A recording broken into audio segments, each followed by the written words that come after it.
Hi guys, welcome back to my channel. So లాస్ట్గా ఇంతకుముందు video చూస్తున్నారు ఒక ట్రోల్ది. సేమ్ అదేలాగా ఇది కూడా ఒక ట్రోల్, సేమ్ అదేలాగా ఒక వీడియో. బట్ చాలా ఇంట్రెస్టింగ్గా ఉంది. ఎలా అంటే అమ్మ యాసిడ్ తాగేయటం, ఇల్లు మొత్తం బొద్దింకలు, ఇంత సైజు బొద్దింకలు తిరగటం అనేది ఈ వీడియోలో బాగున్నాయి. మీరు చూసే కొద్దీ మీకు అర్థమవుద్ది అనుకుంటా. మీరు చూడండి, ఈ వీడియో ఎండ్ దాకా చూడండి. అదేలాగా వీడియో పూర్తిగా చూస్తేనే మీకు అర్థమవుద్ది ఇది ఫన్గా పోతుందా ఎలా పోతుందా అని. దాని తర్వాత దీని మీద ఒక ఇంపార్టెంట్ అయిన విషయం ఎండ్లో మీకు చెప్తా, ఎందుకు నేను ఈ వీడియో కోసం పెడుతున్నానని చెప్పేసి ఎండ్లో మీకు అర్థమయ్యేటట్టు చెప్తాను. ప్లీజ్ ఎండ్ దాకా చూడండి. Stay tune.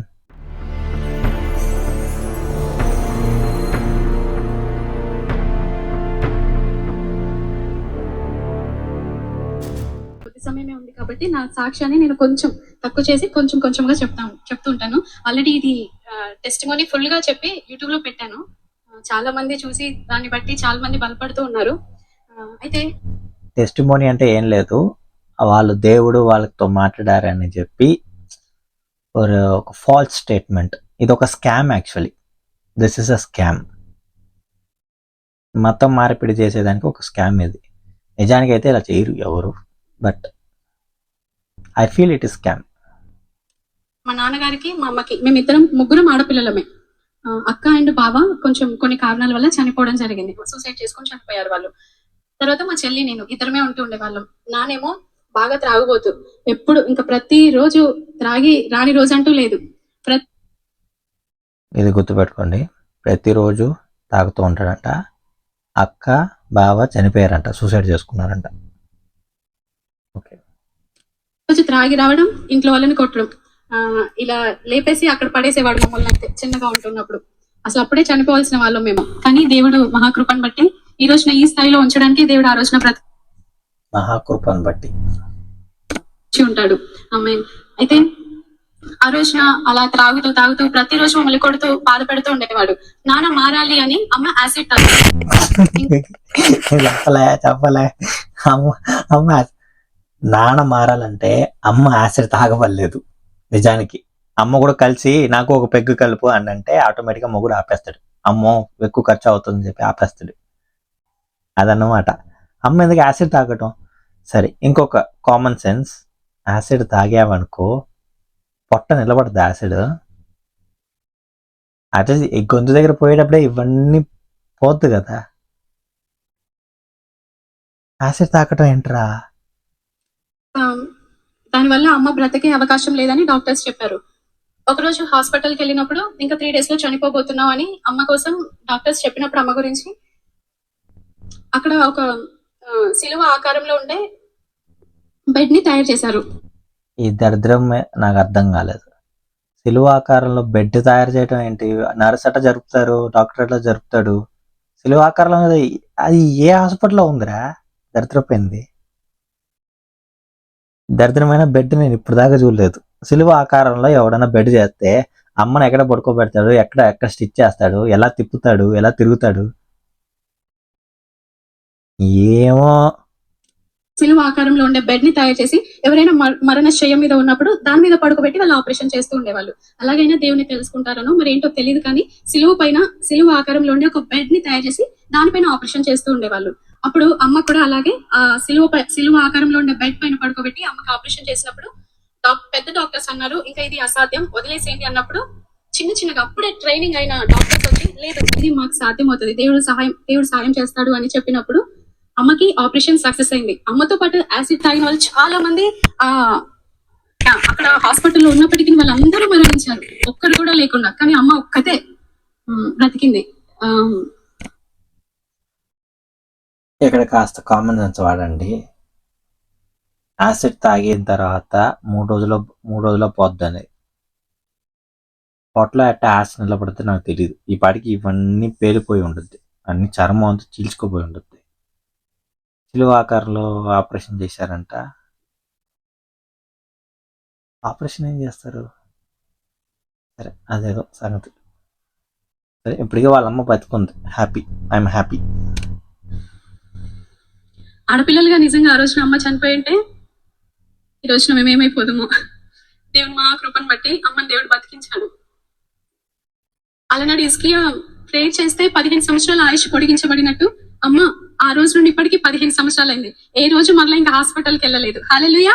దేవునికి ఒక్కసారి చప్పట్లు కొట్టి మధ్యలో ఈ హల్లెలూయా వస్తుంది. ఎందుకంటే లాజిక్స్ అన్ని ఎవరు గుర్తు పెట్టుకోకూడదు, ఉండకూడదండి. నాకు బాగా అర్థమవుతుంది. నేను కింద కమెంట్స్ చదువుతున్నా. ఈ వీడియో కింద కమెంట్స్ చదివితే నాకు చాలా అర్థమవుతుంది. ఏంటంటే కమెంట్స్ ఎలా ఉందంటే దేవుడు కృపయే ఉండు, దేవుడు మంచిగా చూశాడు, ప్రైజ్ ద లార్డ్ కింద అదే మొత్తం అదే. రే ఒక్కరు కూడా కామన్ సెన్స్ వాడరారా, ఒక్కరు కూడా కామన్ సెన్స్ వాడరా. ఎక్కడి నుంచి వచ్చారా, ఎక్కడి నుంచి వచ్చారు మీరు? ఆ రోజున హిజ్కియాకి 15 సంవత్సరాల ఆయుష్ను పొడిగించిన దేవుడు ఈ రోజు అమ్మ జీవితంలో కూడా 15 సంవత్సరాలు అవుతుంది ఇప్పటికి. బైబిల్లో నుంచి ఒక స్టేట్మెంట్ తీసుకొని వాడుకుంది. ఇప్పుడు హాస్పిటల్కి వెళ్ళడం కానీ ఇంకా ఏ సమస్య లేకుండా దేవుడు కాచి కాపాడుతూ ఉన్నాడు. యాసిడ్ అంటే మీ అందరికీ తెలిసే ఉంటది, ఇలా పోస్తేనే అది అలా పొంగిపోతూ ఉంటది. కానీ అటువంటి యాసిడ్ తాగినా కూడా ఇంకా అమ్మ బ్రతికిందంటే అది దేవుని మహాకృపను బట్టే. సో అప్పుడు అమ్మ అనుకుంటుంది, అసలు నాకు ఏ దేవుడు సాయం చేశాడు, ఏ దేవుడు బ్రతికించాడు నన్ను, ఏ దేవుడు ఇన్ని పూజలు చేశాను, నేను ఎప్పుడు అసలు నేను బ్రతకడానికి గల కారణం ఏ దేవుడు అని అమ్మ ఆలోచిస్తూ ఉంది. ఇంకా ఇదే టైంలో నాన్న మమ్మల్ని వదిలేసి వెళ్ళిపోయాడు. ఇంకా ఇతర నాన్న వదిలేసి వెళ్ళిపోయాడు. నేను ఎలా చూసుకోవాలని మమ్మల్ని వదిలేసి అమ్మేమో హాస్పిటల్లో ఉంటూ ఉన్నప్పుడే మమ్మల్ని అందరిని వదిలేసి నాన్న వెళ్ళిపోయాడు.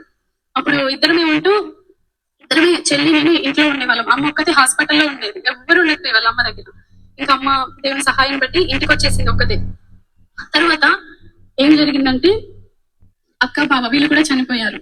ఇటు చూస్తే నాన్న లేడు. చుట్టుపక్కల వారందరూ అసలు వీళ్ళ పరిస్థితి ఏంటి, ఇలా అయిపోతుంది ఏంటి అని అనుకుంటూ ఉన్నారు. ఒక రోజున ఈ దేవుళ్ళు బాగా విగ్రహారాధన చేసేవాళ్ళం మేము. అసలు ప్రతి రోజు లేవగానే విగ్రహారాధన, ఆ కంపారిజన్ ఇదే నేను చెప్పే scam. This is a scam. Everyone should be awaken. విగ్రహారాధన అనే ఒకటి తీసుకొచ్చేసి అది చేసాము ఏం దక్కలేదు, ఇది చేసాము దక్కింది అని కంపారిజన్. నాకు అర్థం కాలేదు ఏంటంటే అక్కడ లాభం ఉందని చెప్పి అక్కడ పోవటం, ఇక్కడ నష్టం ఉందని చెప్పి ఇక్కడ లాభం లేదు, ఇక్కడ ఏది రెస్పాన్స్ లేదు, అక్కడ రెస్పాన్స్ ఉన్నట్టు బిజినెస్ డీల్ చేస్తుందా ఏమే బిజినెస్ డీల్ చేస్తుందా? విగ్రహారాధన చేయని రోజు అంటూ అసలు ఇంకా లేనే లేదు. బాగా విగ్రహారాధన చేసేవాళ్ళం. ఎందుకంటే మా స్థితి బాగా ఉండాలి, అందరికంటే బాగా ఉండాలి మేమని విగ్రహారాధన చేస్తే ఏదో వస్తుంది బ్లెస్సింగ్స్ అని చేస్తూ ఉండేవాళ్ళం. కానీ ఎప్పుడు ఏది రాలేదు. ఒక రోజు నాకు డౌట్, పని చేస్తుంటే మంచి జరగద్ది, కూర్చొని మొక్కుంటూ ఉంటే ఏం జరగదు. నువ్వు ఏం చేయవంట, 24 గంటలు జపం చేసుకుంటూ ఉంటే ఏం జరగదు. ఏదో పని చేయాలి, నువ్వు ఏదో పని చేయాలి. సో నీ కుటుంబం బాగుండాలి, నువ్వు ఏదైనా పని చేయాలి, లేకపోతే ఇంట్లో వాళ్ళకి ఏదైనా చెప్పాలి, అలా చేయాలి. కానీ చేసింది అక్క బావ అలా అయిపోయారు, నాన్న వెళ్ళిపోయాడు. అమ్మ పరిస్థితి ఏమో ఇలా సిక్కుగా ఉంది.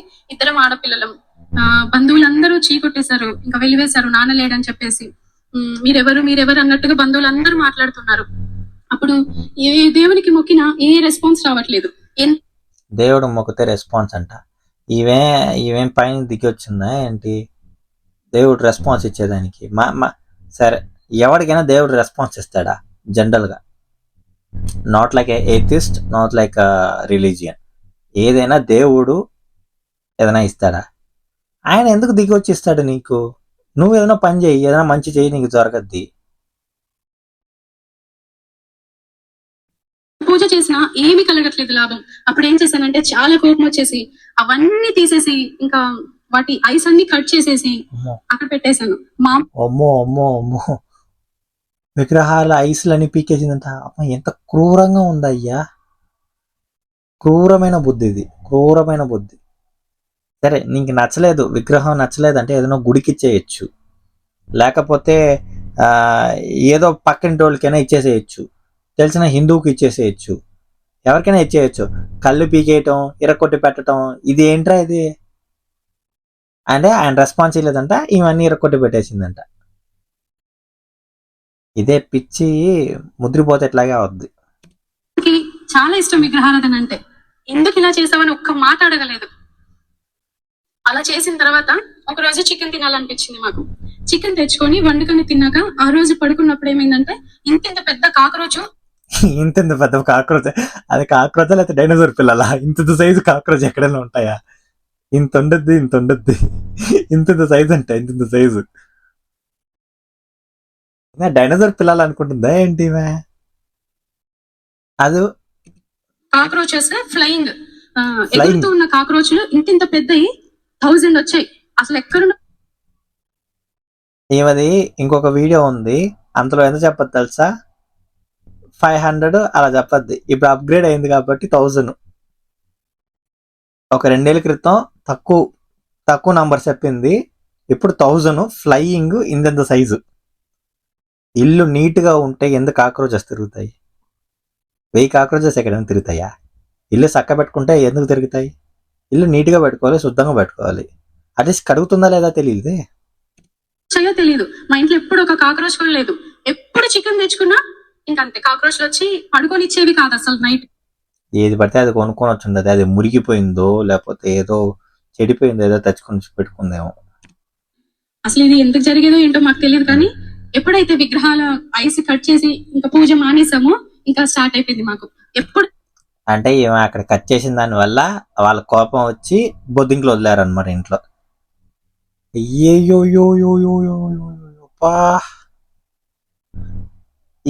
దీన్నే మ్యానిపులేషన్ టెక్నిక్ అంటే ఇదే. మనుషులు వచ్చి ఆ దేవుళ్ళు చెడ్డోళ్ళు, ఈ దేవుడు మంచోడు. దేవుళ్ళో ఏంట్రా కంపారిజన్? ఎక్కడి నుంచి దొరికారా మీరు? కోపం వస్తుంది నాకు. చికెన్ తెచ్చుకున్నా ఇలా కాక్రోచ్ వచ్చి అస్సలు పడుకొని ఇచ్చేవి కాదు. నైట్ 8 o'clock నుండి మార్నింగ్ 8 o'clock వరకు మీద పారుతూ అసలు జంప్ చేస్తూ ఉండేది. నేను ఏ కమ్మడి చెప్పలేనురా నాయన, ఎక్కడి నుంచి దొరికారా వీళ్ళు? చికెన్ మానేసాం. ఒక 5 సంవత్సరాలు, ఆల్మోస్ట్ 7 years వరకు అసలు నాన్ వెజ్ అంటే తెలియదు మాకు. తర్వాత 10th class కి వచ్చేసరికి ఇక్కడ మేము గుజరాత్ లో ఉండేవాళ్ళం. 10th class అక్కడ లేదని చెప్పేసి నానమ్మ వాళ్ళ ఊరికి వరంగల్ దగ్గర కల్వలలో మేము చదువుకోవడానికి నానమ్మ దగ్గరికి వెళ్ళాను. అక్కడ నానమ్మ చూస్తేనేమో నా కొడుకే లేడు, మిమ్మల్ని నేను ఎందుకు చదివించాలి అని చెప్తూ బాధ పెడుతూ ఉండేది. ఇంకా అన్ని పనులు చేపిస్తూ ఉండేది. నువ్వు అనాథవి అని తిడుతూ ఉండేది. అలా అన్ని పనులు చేపిస్తూ ఉండేది. సరే నాన్నలేడు కదా, నా పరిస్థితి ఇంతేనేమో అని చెప్పి నేను కూడా అన్ని పనులు చేస్తూ ఉండేదాన్ని. ఒక రోజున నేను మా నాన్నమ్మ వాళ్ళ ఇంట్లో ఉంటున్నప్పుడు ఎదురుగా ఒక చిన్న గృహకూడిక జరుగుతుంది. నలుగురు సభ్యులు ఉన్నారు. వారు పాడుతున్న పాట ఏంటంటే, అందరిలో ఉన్నావు అన్నీ నీవై ఉన్నావు. సింగింగ్ అంత సూపర్ గా ఉంది. ఏదైనా సింగర్ కైనా ట్రై చేసి ఏదో ఒక సంపాదించుకొని బాగా బతకచ్చు. ఈ దిక్కుమాల ఎందుకంటే ఆ సిస్టర్ ఇక్కడ ఆమె ఒక పాస్టర్ అయిపోయింది. ఈ ఇంటి మధ్యలో కూర్చొని ఈ ఈ వీళ్ళందరూ కాదు, నాకు తెలిసి అందరూ అలా లేరు. కొంతమంది అయితే ఇలా కూర్చొని పాడుతుండే, నువ్వు కూడా కలుసుకుంటావు, నువ్వు కూడా జాయిన్ అవుతావు. కొంతమంది టార్చర్ చేస్తారు, కానీ నన్ను ఇప్పటిదాకా ఎవరు టార్చర్ చేయలే.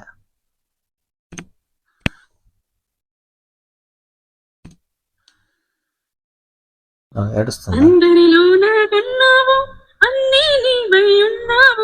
విశ్వాసముతో ప్రభువా అంటే ఎదురుగా వచ్చి నిలబడతావు అని పాట పాడుతున్నప్పుడు నాకు ఆదరణ కలిగింది. ఓహో, ఈ దేవుడు ఉన్నాడా, ఈ దేవుడు అందరిలో ఉంటాడా. ఓకే, తెలుగు హిందూలో కూడా అదే ఉంది, ముస్లింలోనూ అదే ఉంది, వాళ్ళు కూడా అదే పాడతారు. మీ దేవుడి దగ్గర అన్నింట్లోనూ ఉన్నావు, దీంట్లో కూడా అన్నింట్లోనూ ఉన్నాడు. ఇది ఎక్కడ సార్ లాజిక్? కాస్త కూడా బుర్ర వాడరే. ఈ దేవుడు విశ్వాసంతో ప్రభువా అని పిలిస్తే ఎదురుగా వచ్చి నిలబడతాడా? నాన్న లేడు, అమ్మ లేదు, నాన్నమ్మ చూస్తే అలా బాధపెడుతుంది. నాన్న వారందరూ వదిలేసినప్పుడు ఓకే ప్రభువా అంటే నేనున్నాను నీకు అని పరిగెత్తుకొని వస్తాడా అని చెప్పేసి అప్పుడు దేవుని తెలుసుకోవడం జరిగింది. అప్పుడు కొద్దిగా దేవుని తెలుసుకోవడం జరిగింది. వాళ్ళు అలా పాటలు పాడుతూ గృహకుడిక పెట్టుకుంటూ ఉన్నప్పుడు ఆ గాలిలో వచ్చిన పాటలు నా చెవిలో పడి ఈరోజు ఇప్పుడు నీ వల్ల ఒక 4 మందిని నాశనం చేస్తున్నావు. ఇప్పుడు ఎదుటోడుగా కూర్చునే వీళ్ళు గొర్రెమందే కదా, ఎదుటోళ్ళు కూర్చుంటున్నారు. కాస్త కూడా లాజిక్ వాడరా. ఇంట్లో ఇంత సైజు బొద్దింగులు తిరుగుతున్నాయంట, 1000 మంది తిరుగుతుందంట. దాని తర్వాత ఏంది, అమ్మ యాసిడ్ తాగేసిందంట. కనీసం కొద్దిగా కామన్ సెన్స్ వాడచ్చు కదా. నిలబెట్టాయి. హల్లెలూయా హల్లెలూయా. అందుకే మీ లాజిక్ ఎరగొట్టేదానికి హల్లెలూయా అయిపోయింది.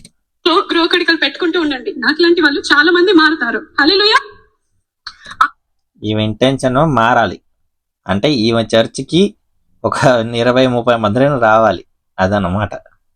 రోజున ఆ గాలిలో వచ్చిన పాట ద్వారా ఈ రోజున ఈ శ్రావణి మారి ఇక్కడ మీ ముందు సాక్ష్యం చెప్పగలుగుతుంది. ఆ రోజున అది నాకు పేరేమో శ్రావణి, హిందూలో ఉండి కన్వర్ట్ అయింది. ఓకే, అది నీ ఇష్టం, నీ ఒపీనియన్ నీది. నేను దాని గురించి కమెంట్ చేయాల్సిన అవసరమే లేదు. అది ప్రతి ఒక్కరి వాళ్ళ ఇండివిజువల్, మారాలి. కానీ ఇంకోరి మారేదానికి ఇంటెన్షన్ చేసుకొని మా దేవుడే గొప్ప, మీ దేవుడు ఆడుకునేవాడు అని చెప్పడం తప్పు. సమస్యలుగా కనిపించాయి, కానీ ఈ రోజున అవన్నీ సాక్ష్యాలుగా మారాయి. ఆమేన్, హల్లెలూయా. ఆ రోజున వాళ్ళ అలా గృహకోడిక పెట్టుకున్నప్పుడు నన్ను మార్చింది. ఆ పాట నాకు ఆదరణ కలిగించి తర్వాత ఇంకా వాళ్ళు ఎప్పుడైనా గృహకోడిక పెట్టుకుంటున్నప్పుడు అలా బయటకు వచ్చి ఆరు బయట కూర్చొని వింటూ ఉండేదాన్ని. అప్పుడు మా నాన్నమ్మ వాళ్ళు, ఓహో వాళ్ళు కూడా యేసు రక్తం వేసేసి నిన్ను మార్చేశారా, యేసు రక్తం అంటూ వాళ్ళు మనుషులను అందరినీ మారుస్తూ ఉంటారు, నిన్ను కూడా మార్చేశారా, నీ మీద కూడా యేసు రక్తం వేసారు కరెక్ట్ గా అన్నారు. మీ నాన్నమ్మ కరెక్ట్ గా నింది అని చెప్తూ గేలి చేస్తూ నువ్వు కూడా మామూలుగా ఊర్లలో మాదిగ దేవుడు, మాల దేవుడు అని తిడుతూ ఉంటారు. సో నన్ను కూడా అలా, ఓహో నువ్వు కూడా అటు కన్వర్ట్ అయిపోయావా, నువ్వు కూడా మాదిగ దేవుని నమ్ముకున్నావా అంటూ నన్ను ఇలా అపహేళన చేస్తూ ఉండేవాళ్ళు. సరే పోనీలే ఏమన్నా అనుకోని అని వదిలేసి ఒక చిన్న బైబిల్, నాకు బైబిల్ కూడా లేదు. అప్పుడు ట్రైన్ లో వెళ్తున్నప్పుడు ఒక సిస్టర్ కలిసారు. ఇంకా చర్చికి వెళ్ళడం అదేమి స్టార్ట్ చేయలేదు. అప్పుడు ఒక ట్రైన్ లో కలిసింది ఒక సిస్టర్. నీ ఆశ ఏంటో దేవునితో చెప్పు, దేవుడు నెరవేరుస్తాడు అని చెప్పి ఒక చిన్న బైబిల్ ఇచ్చింది. ఆశ చెప్తే దేవుడు నెరవేరుస్తారంటే నా దగ్గర ఇన్ని ఆశలు ఉన్నాయి, ఇన్ని కోరికలు ఉన్నాయి. దేవుడు మొక్కితే జరుగుతాయా? దేవుడు మొక్కితే దేవుడు మొక్కితే జరగదమ్మా. పని చేస్తూ ఉంటే ఏదో ఒకటి దానికోసం కర్మ చేస్తుంటే జరగద్ది, పని ఏదైనా చేస్తుంటే జరగద్ది. నీకు ఆడి కారు, BMW కారు కావాలంటే కూర్చుంటే ఆడి కారు కావాలి, BMW కావాలి అంటే రాదు. దానికి పోయి పని చేసుకుని సేవింగ్స్ చేసుకుని కొనుక్కోవాలి. దేవుడా, అది ఇప్పటికీ ఉన్నది. మా పిల్లలు కూడా అదే చదువుతుంటారు. అయితే ఆ బైబిల్ పుస్తకం చదవండి, పుస్తకం చదవడం లేదు నేనేం చెప్పను, కానీ యేసు రుద్దద్దు అంతే. నా బైబిల్లో కొన్ని విషయాలు ఒక్కటే మంచిగా ఉన్నాయి, మిగతాదాన్ని బూతులాగానే అనిపిస్తుంది. నాకెందుకు తెలియలే. నాకు చదవడం రాకపోయేది, అర్థమే అవ్వకపోయేది అసలు. అది అక్కడ పెట్టేసి ఏదో అప్పట్లో విగ్రహారాధన చేసేవాళ్ళం కాబట్టి అదే అలవాటుతో ఇలా బైబిల్ పెట్టేసి దానికి ఏదో ఫ్లవర్ పెట్టేసి మొక్కేసి వెళ్ళిపోయేదాన్ని. నేను బాగా చదువుకోవాలి, మా లైఫ్ బాగుండాలి, అమ్మ ఇట్లా ఉండకూడదు, మేము మంచి దీని తర్వాత ఒక కామెడీ వస్తుంది, చూడండి. స్థితిలో ఉండాలి, నా బంధువులందరూ మా దగ్గరికి రావాలి అని ఇలా బైబిల్ దగ్గర ఇలా ప్రేయర్ చేసుకొని వెళ్ళిపోయేదాన్ని స్కూల్ కి. అలా చదువుకుంటూ ఉన్నప్పుడు 10th క్లాస్ లో నేను చదువుకుంటూ ఉన్నప్పుడు ఇంకా మా నాన్నమ్మ గేదెలు, బర్రెలు అవన్నీ ఉంటాయి కదా, అవన్నీ చాలా దూరం వెళ్ళి విడిచిపెట్టి రావాలి.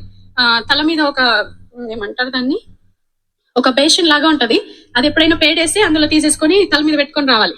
అలా చదువుకున్నాను. మా ఫ్రెండ్స్ అందరూ చక్కగా మంచిగా ఫ్రెష్ అయ్యి నీట్ గా డ్రెస్ అప్ అయి స్కూల్ కి వెళ్తూ ఉంటే నేను మాత్రం ఇంకా వాళ్ళు స్కూల్ కి వెళ్ళే టైంకి కూడా పని చేస్తూ ఉండేదాన్ని. 4 o'clock కి లేచి అదంతా ఊడ్చేసి ఇంకా ఆ గేదెలన్నీ అక్కడ వదిలేసి అప్పుడు స్కూల్ కి వెళ్ళేదాన్ని. ఇవేం చదువుతుంది, ఇలాంటి పని చేస్తుంది, ఇంకా ఇవే కరెక్ట్, మాకు ఇవే సూటబుల్ అని మా ఫ్రెండ్స్ అందరూ తిడుతూ ఉండేవాళ్ళు. కానీ అదే 10th క్లాస్ లో దేవుడు నాకు 2nd ర్యాంక్ ఇచ్చాడు స్కూల్ మొత్తంలో. హల్లెలూయా, సూపర్. అప్పుడు ఫస్ట్ ర్యాంక్ ఎవరికి ఇచ్చాడు? ఓకే, నీకు వచ్చిన కంగ్రాచులేషన్స్. 2nd ర్యాంక్ అనేది చిన్న విషయం కాదు, స్కూల్లో second rank super. But first rank ఎవరు ఇచ్చారు, ఎవరికి వచ్చింది అది చెప్పలేదు. సరే పోను చూద్దాం. దేవుడు ఎప్పుడు నమ్మదగిన వాడు, ఎప్పుడు విడిచిపెట్టే దేవుడు కాదు.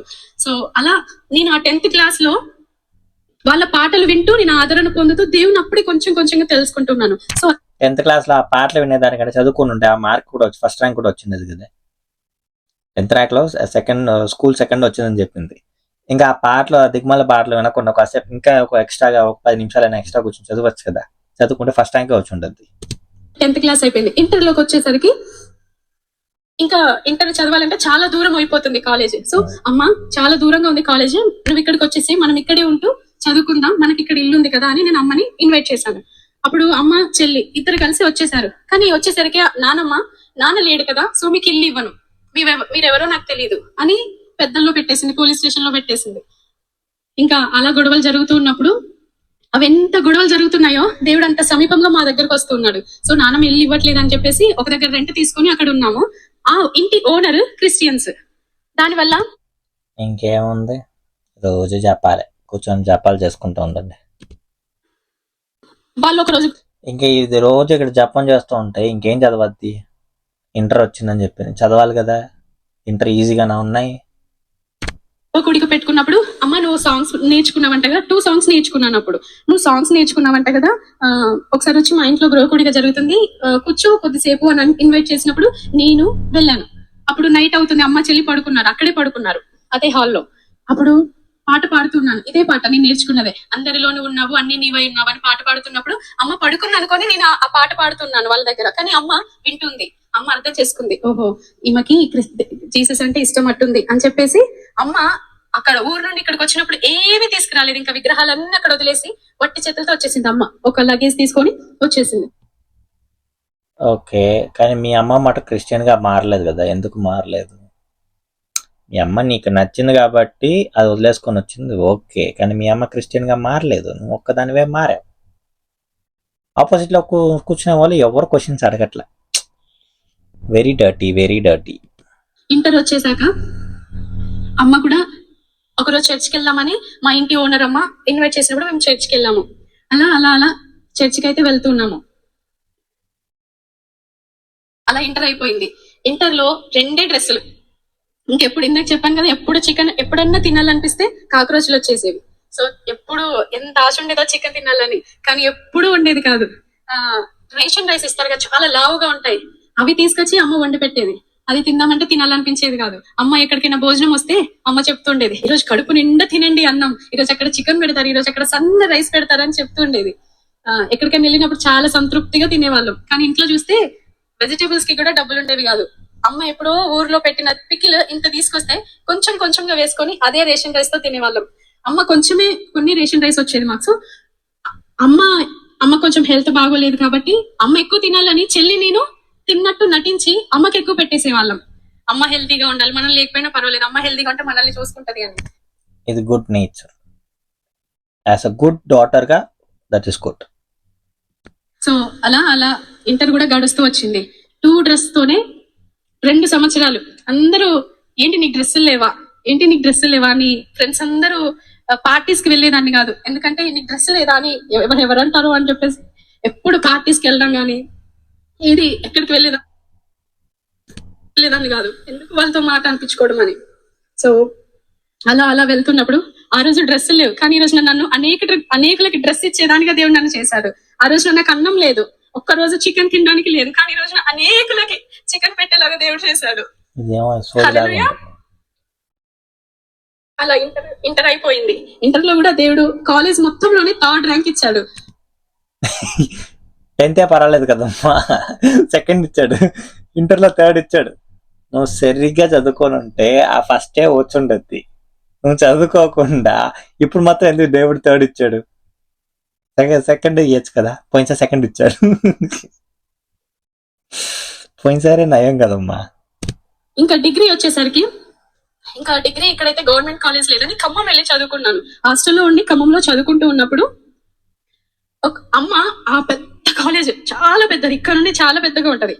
ఆ కాలేజ్ లో జాయిన్ చేసేటప్పుడు మాకు ఎవ్వరూ తెలియదు, కనీసం ఆ గేట్ ఎంట్రన్స్ లోంచి ఎలా వెళ్ళాలో కూడా ఆ రూట్ తెలియదు మాకు, అంత పెద్ద కాలేజ్. సో ఆ గేట్ దగ్గర నిలబడ్డప్పుడు ఒక సార్ ఫోన్ చేశారు, అమ్మ నేను వస్తాను ఆ గేట్ దగ్గరే ఉండమన్నప్పుడు 1 అవర్ అక్కడే వెయిట్ చేశాం. అప్పుడు అమ్మ వెయిట్ చేసి ఒక మాట అన్నారు విసుగొచ్చి, శ్రావణి నువ్వు ఈ కాలేజ్ కి ఫస్ట్ రావాలి, ఈ కాలేజ్ లో నువ్వు గోల్డ్ మెడల్ తో బయటికి రావాలి. ఇప్పుడు ఎంతగా నేను ఇక్కడ ఇలా వెయిట్ చేశానో అలా ఇంత బాధపడకూడదు, ఈ కాలేజ్ నుండి వెళ్ళేటప్పుడు చాలా ఆనందంతో సంతోషంతో మనం వెళ్ళాలి అని అమ్మ చెప్పింది. ఆ మాటలు బాగా నన్ను హృదయంలో నేను భద్రపరుచుకొని ఆ కాలేజ్ లో జాయిన్ అయిన రోజు నుండి ఆ 3 years కూడా నా హాస్టల్లో రాసి పెట్టుకున్నాను ఒక గోడ మీద, శ్రావణి నువ్వు అదే మా అమ్మ ఏ మాటలు అయితే చెప్పిందో ఆ మాటలు, గోల్డ్ మెడల్ పొందుకోవాలి, so don't waste your time, అలా రాసి పెట్టుకున్నాను.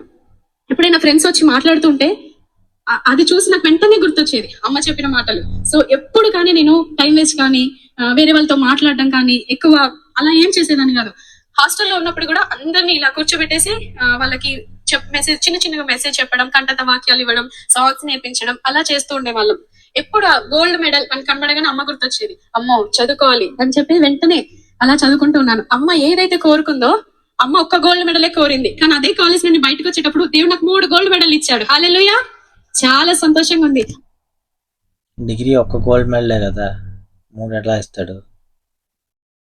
Maybe extra curricular activity, sports కి ఇచ్చేది ఉండొచ్చేమో, ఏమో తెలీదు. కానీ లాజిక్ ప్రకారంగా ఒక్కటే వస్తుంది. నిన్ను కళ్ళతో చూడాలి నీ గోల్డ్ మెడల్ ఇస్తుంటే అని అమ్మ కూడా ఆ రోజు ఫంక్షన్ కి వచ్చారు. అది హాస్టల్లో ఉండి నేను చదువుకుంటూ ఉన్నప్పుడు ఫస్ట్ ఇయర్ లో నాకు ఎగ్జామ్ రాయడానికి వెళ్ళడానికి వేరే కాలేజ్ లో రాయడానికి వెళ్ళడానికి నాకు రూట్ తెలీదు. నాకు ఖమ్మం కొత్త కాబట్టి ఎలా వెళ్ళాలో తెలీదు. నాకు ఆ టెన్షన్ కి చాలా ఫీవర్ వచ్చేసింది. అప్పుడు నా దగ్గర చూస్తే 20 రూపీసే ఉన్నాయి. ఇంకో 2 days లో ఎగ్జామ్ ఉంది. ఏం చేయాలో అర్థం కావట్లేదు. ఆ 20 రూపీస్ పట్టుకొని హాస్పిటల్కి వెళ్ళాను. హాస్పిటల్కి వెళ్తే అమ్మా నీకు చాలా ఫీవర్ ఉంది, 108 ఫీవర్ ఉంది, ఇది 2 days లో ఎగ్జామ్. 108 ఫీవర్ అంట. ఎన్ని అబద్ధాలు రా నాయనా. ముందు ఇంజెక్షన్ చేయాలి అని చెప్పారు. ఓపీఏ 300 అయింది. ఇంజెక్షన్, టాబ్లెట్స్, డాక్టర్ ఫీజు అని చెప్పి మొత్తం కలిపి 500 ప్లస్ ఏవో వేశారు. అప్పుడు ఏడుస్తూ ఉన్నాను. ఏంటమ్మా ఏడుస్తున్నా, నేను ఏం చెప్పలేదు, ఏం అనలేదు కదా అంటే, సారీ డాక్టర్, నాకు ఇంజెక్షన్ వద్దు, ఏది వద్దు, నాకు ఏ ఓపీ వద్దు, నేను వెళ్ళిపోతాను, నా దగ్గర అంత అమౌంట్ లేదు అని ఏడుస్తుంటే, దానికి ఎందుకు ఏడవడం అమ్మా, వద్దులే, నీకు సాయం చేస్తే దేవుడు నాకు సాయం చేస్తాడు అని చెప్పి 10 రూపీస్ తీసుకొని 10 రూపీస్ నాకు రిటర్న్ ఇచ్చేసి ఆ 10 రూపీస్ మెడిసిన్ బిల్ కట్టండి అని చెప్పారు. హల్లెలూయా. దేవుడు ఆ రోజున అంత కృప. కానీ ఇలాంటి వాళ్ళు నిజంగా డాక్టర్ అలాంటి హెల్ప్ చేసే వాళ్ళకి మనం జీవితాంతం రుణపడిపోయి ఉండాలి.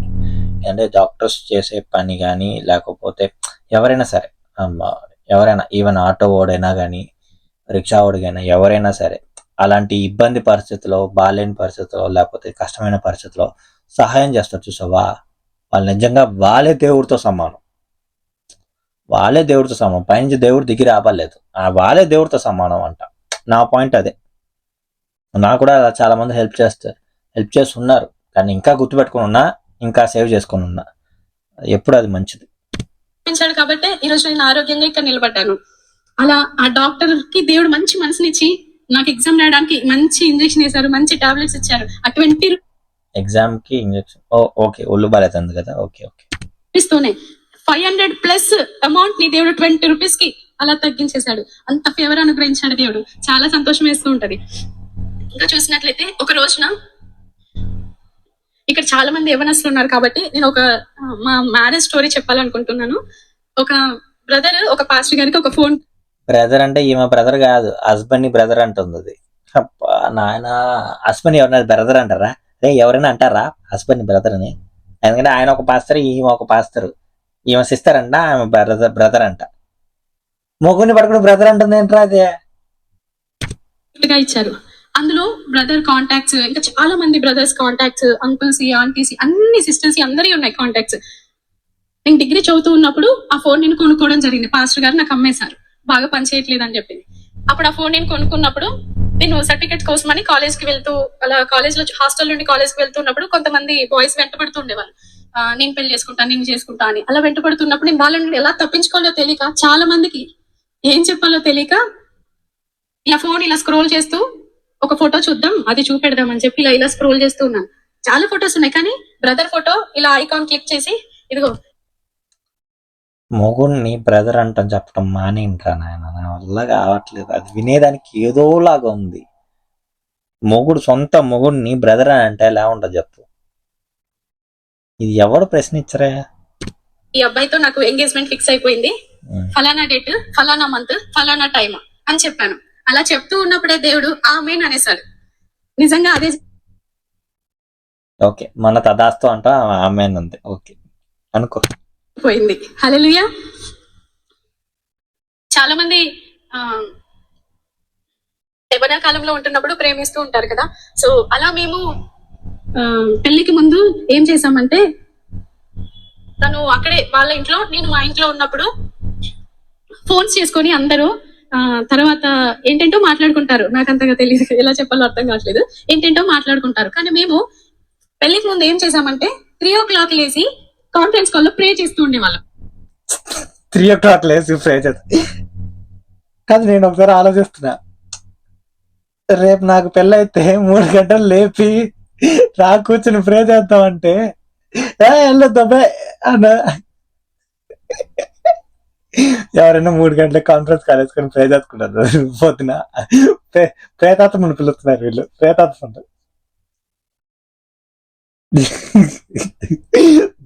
దయ్యం తిరిగే టైంలో ప్రే ఏంట్రా? అయ్యో, 3 గంటలకి మో సరే, రిలేషన్ లో ఉండేటప్పుడు ముద్దు ముచ్చట ఏదో ఒకటి మాట్లాడుకుంటూ ఉంటారు, ఒక సరదాకి, అది క్యూట్ గా ఉంటుంది. అదేం లేదంట, పొద్దున్న జపమే చేసుకో. ప్రే చేస్తూ అప్పుడు డిసైడ్ అయ్యాం, మనం పెళ్ళయ్యాక కూడా ఎప్పుడు 3 o'clock ప్రేయర్ చేయాలి. ఎప్పుడు ఎప్పుడు ప్రే చేయటం ఏంటో నాకే అర్థం కాల. 3 గంటలకు ఎవరు రాలేదు ప్రే చేస్తారు. ఆల్ నైట్ చేయాలి, వీక్లీ వన్స్ ఫాస్టింగ్ ప్రే చేయాలి, ఇలా పెట్టుకున్నాము. కానీ పెళ్ళైన తర్వాత అసలు ఏమీ చేయలేదు. 1 month అయిపోయింది, 2 months అయిపోయింది, 3 months అయిపోయింది. అప్పుడు దేవుడు, పరిశుద్ధాత్మ దేవుడు మమ్మల్ని గద్దిస్తున్నాడు. దేవుడు వచ్చి మిమ్మల్ని గద్దిస్తారా? రీసెంట్ గా పెళ్లి అయిపోయిందని ఆయనే అవాయిడ్ అయ్యి వెళ్ళిపోతాడు. సరే, రీసెంట్ గా పెళ్లి అయిపోయింది కదా, ఎంజాయ్ చేయండి, కాసేపు ఎంజాయ్ చేయండి అంటే. భర్త బయటకు వెళ్ళి ఇంటికి వచ్చాక తిన్నావా, వంట చేసావా, ఎలా ఉన్నావు, పని అయిపోయిందా అని ఇట్లా అడుగుతారు.